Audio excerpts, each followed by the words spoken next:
Salut, c'est Trado, je suis content de vous retrouver pour la mise à jour de l'indice parisien. Alors aujourd'hui, la séance a été assez mouvementée, notamment à cause de la Banque Centrale Européenne. Alors du côté des éléments positifs, elle a effectivement confirmé le lancement d'un nouveau LTRO, comprenait des prêts bon marché aux banques pour assurer la liquidité, mais c'était déjà en fait, si vous vous souvenez, pricé. Et par contre, ce qui n'était pas pricé, c'est le fait que la BCE coupe drastiquement dans ses prévisions de croissance de la Banque centrale de l'Union européenne.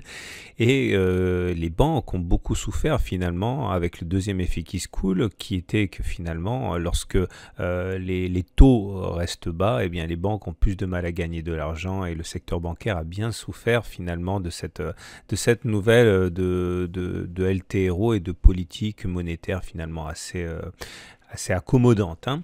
Et voilà ce que l'on a eu aujourd'hui pour le CAC 40.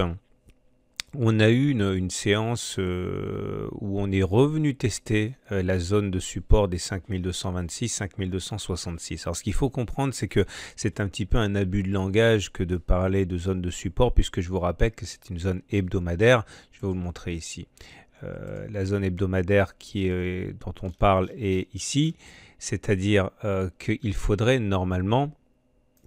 Vous voyez, c'est une zone de support qui a changé de polarité et qui est devenue résistance. Donc il faudrait, pour véritablement finir de passer cet obstacle, que l'on clôture au-dessus, mais en données hebdomadaires. Là, on est toujours dans les cordes, malheureusement, pour faire une très mauvaise séance vendredi et faire clôturer en dessous de la zone de support hebdomadaire, ce qui se traduirait sur le graphe hebdomadaire par simplement une mèche qui viendrait passer au-dessus de la zone de résistance, mais qui nous empêcherait finalement de clôturer au-dessus. Donc il faut véritablement éviter de repasser en dessous de cette zone de support d'ici vendredi soir, hein.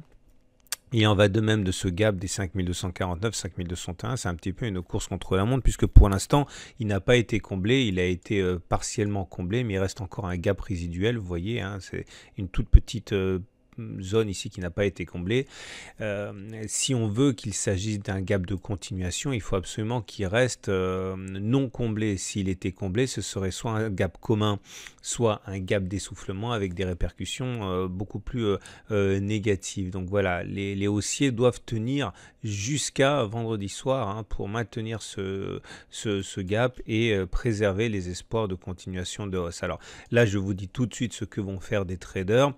Bien sûr, on ne peut pas savoir à l'avance qui aura raison, hein. Le tout, c'est d'avoir un plan de trade et d'avoir quelque chose qui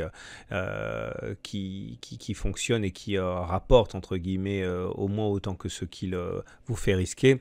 Ceux qui vont être haussiers ici vont profiter du fait que l'on se soit rapproché de la zone de support pour acheter. Ils vont mettre soit un stop en dessous du gap, soit mettre un stop en dessous de la zone de support en faisant le pari que ça va tenir et en visant un objectif, on va dire, au moins égal à la perte potentielle.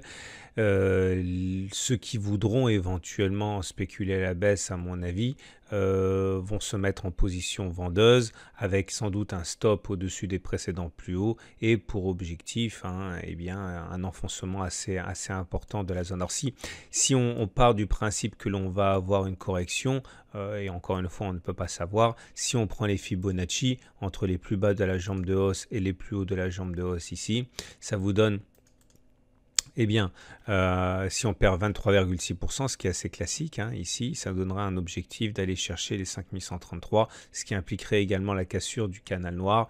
Rien ne permet de l'affirmer pour l'instant, mais on verra au niveau des indicateurs techniques, il y a des éléments qui sont assez inquiétants pour ce canal noir. On revient donc à l'analyse purement chartiste. Vous remarquez que le canal, effectivement, est toujours vaillant. Et les chandeliers japonais sont également importants à suivre maintenant, pour deux raisons. La première des raisons, c'est qu'on voit que le chandelier d'avertissement, d'incertitude, qu'on a eu le 6 mars avec ce doji, eh bien, montrait la fébrilité des opérateurs. Et c'est vrai qu'il n'y avait pas beaucoup de place pour une mauvaise nouvelle de la part de la BCE. Et ça a effectivement eu lieu. Donc ça explique en grande partie la baisse de ce jeudi en théorie japonaise, on va dire.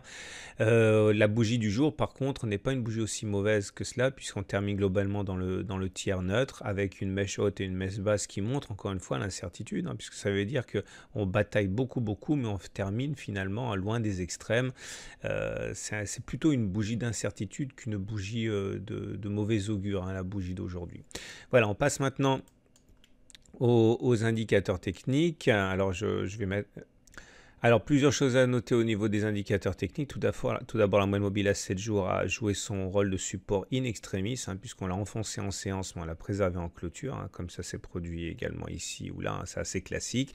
Mais pour l'instant, la M7 joue son rôle de support. On est toujours en tendance haussière avec la M20 qui est croissante. Maintenant, ça fait 38 séances qu'on est en apesanteur au-dessus de la M20. La dernière fois que ça s'est produit, il y a une série équivalente, c'était en 2017, et derrière, eh bien, ça a entraîné une correction assez importante de 5%. Il n'est pas normal de passer autant de temps au-dessus de la M20 et on ne sait pas à quel moment on va aller chercher la M20, mais plus on attend, plus cette situation est probable et surtout plus la baisse qui vient derrière est importante. C'est pour ça qu'il faut se méfier de la situation actuelle. On est toujours pour l'instant en situation de parallèle haussière avec la Bollinger supérieure qui monte et la Bollinger inférieure qui monte également.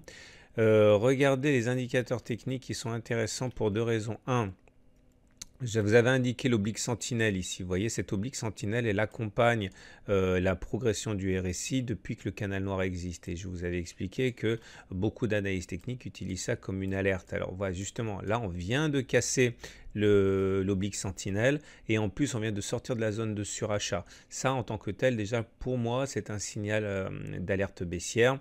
Comme le fait que le CCI sorte de sa zone de surachat, ça fait 2. On ajoute à cela le MACD qui croît son signal à la baisse et la présence d'une divergence baissière sur le momentum qui maintenant semble être activé. Tout ça me fait penser à la possibilité d'engager un swing baissier. D'ailleurs, ce que je fais, hein, je vais viser dans un premier temps la M20 et puis après on verra. Également pour terminer sur le front de l'Ichimoku. Alors là je suis content pour l'Ichimoku parce que là vous avez en temps réel hein, l'intérêt de suivre plusieurs unités de temps. L'Ichimoku on l'a vu, on l'a dit 50 fois et en tendance haussière. On est revenu prendre appui sur la Tenkan, mais le plus important c'est de voir ce qui a bloqué en langage Ichimoku le CAC 40. C'est que je vous avais expliqué qu'on avait eu un plat de Kijun ici. Alors, attendez, ici, je vais enlever celui-là parce qu'il est perturbant. Vous voyez ce plat de Kijun, le Kijun qui comme ça fait un plat. Et bien dans le prolongement, vous avez, je me suis encore trompé, c'est pas celui-là, c'est celui-là. Voilà, on a ici le Kijun qui a fait un plat, ce qui veut dire que dans le prolongement, ici, on avait une résistance. Et il semble que pour les fans d'Ichimoku, hein, ceux qui suivent Ichimoku, ce soit à l'origine de la baisse actuelle. Alors donc, si je vous en parle, c'est pas pour vous dire que c'est facile de mettre des supports et des résistances partout. Hein, c'est pas ça qui va vous aider. Mais quand vous avez des signaux baissiers qui interviennent sur des zones de support et de résistance, c'est ça qui est intéressant, ok? Parce que vous prenez n'importe quel signal, le momentum, le récit, les triangles, les biseaux, une vague de Wolf, qu'importe. Quand ça apparaît au milieu de nulle part, il faut pas le considérer de la même manière que quand ça intervient sur une zone de résistance. Or là, justement, on a une zone de résistance, on a des signaux baissiers, et c'est justement pour ça hein, qu'il faut faire attention. Donc voilà ce que j'avais à dire pour cette séance. Je vous rappelle que vous retrouverez sur le site les matrices de trading du jour, et également, je vous invite toujours à considérer le fait d'obtenir ma formation intégrale qui vous permettra d'avoir accès à tous ces signaux qui vous permettent, lorsqu'on est sur des supports ou des résistants, justement d'avoir des plans de trade. Voilà. À demain pour la mise à jour.